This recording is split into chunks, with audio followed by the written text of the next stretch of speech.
All right, and joining us now is California Congressman Jimmy Gomez. Thank you so much for being here, Congressman Gomez. Yeah, of course. Let's start with Greenland, of course. Trump is still insisting he will take Greenland as he is landing there in Davos. His former ambassador to the EU says this is just tough talk. He won't take military action, but his tactics will force European leaders to make a deal with him on Greenland faster. Do you buy that? I don't. I have a Republican colleague of mine once told me, don't take Trump literally, but take him seriously. And that's what I'm actually worried about, that he's very, very seriously about taking over Greenland by any means necessary. And that's why I introduced a piece of legislation called the Greenland Sovereignty Protection Act to prevent any use of federal funds from being used to annex, invade, coerce, the annexation of Greenland to the United States, because it's too serious. If you do it, you rupture the NATO alliance. You also damage our intelligence sharing amongst our allies. You damage our economic security.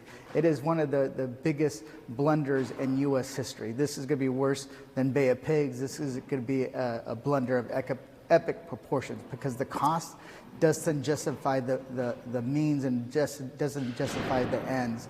This is a serious deal, and we need to make sure that Congress steps up, because the only people that can stop them are Congress, because we have the power of the purse. Speaking of Congress, do you have support for your bill? I mean, what is Congress going to do if this continues to ratchet up and there is some movement, some military action or other kind of action, such as him putting the tariffs on Europe? What is Congress doing, and do you have support for your bill? One of the things I'm doing is having conversations with my Republican colleagues to try to get them to understand that Trump is not bluffing. Some of them think that he's just using it as a negotiating tactic. I don't. I think he's dead serious. Other ones know that he's serious. It's a matter of getting those people that are rational and understand what Trump's capable of doing and bringing them to our side. We already have some senators.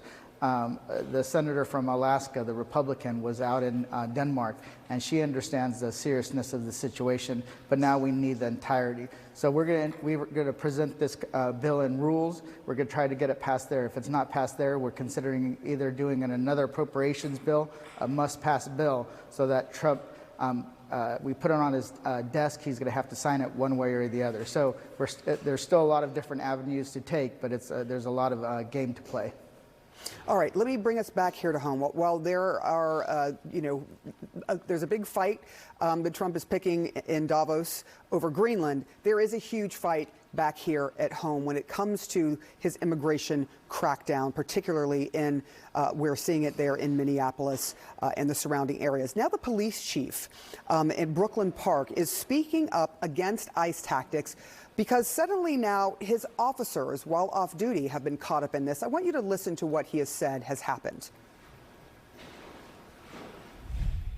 What we're hearing is they're being stopped in traffic stops or on the street with no cause and being forced to demand paperwork to determine if they are here legally.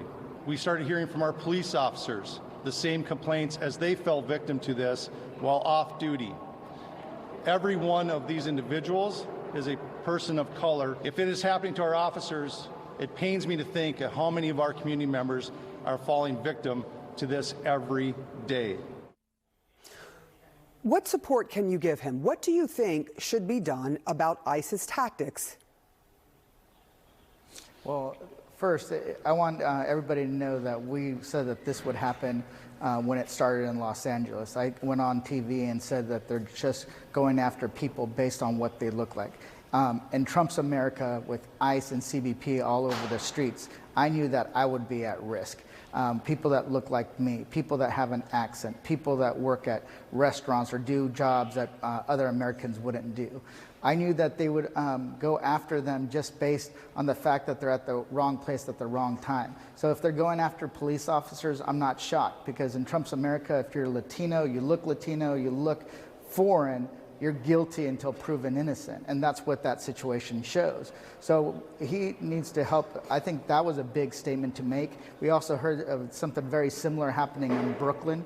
We're seeing that play out all over the country. So what we need is people to speak up and stand up against this deportation machine, because it doesn't care who they are. And also, we've seen when it came to Renee Good, they're willing to make up facts to when it comes to a shooting of an individual who is white, who is a white woman, and they didn't even care. And then now they're not even investigating that murder. So one of the things that they can do is, one, enforce the law on the books and make sure that anything that ICE is doing in the streets of America that violates local law, state law, that they should be enforcing. And then two, make sure that they're talking to the Police Chiefs Association of America, asking them to step up, because they have a voice within their own associations. So there's a lot they can do if they want to do it.